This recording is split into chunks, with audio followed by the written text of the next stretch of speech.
আজকে দুপুরবেলা কি রান্না করেছি তোমার সাথে সেটাই শেয়ার করছি। দেখো এখানে করেছি হচ্ছে উচ্ছে কুমড়ো ভাজা, একদম কম তেলে ঢাকা দিয়ে দিয়ে করেছি উচ্ছে কুমড়ো ভাজা।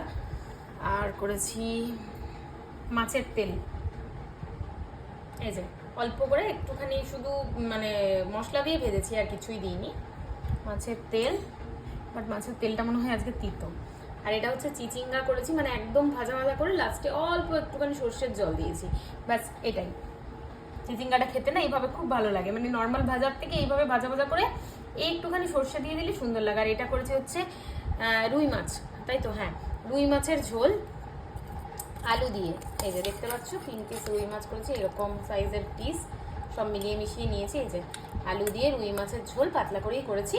তো ব্যাস এইটাই কিন্তু আজকের দুপুরের খাবার দাবার। আর এই যে এখানে রয়েছে আমাদের গরম ভাত, একদম ধোঁয়া ওঠা গরম ভাত রয়েছে।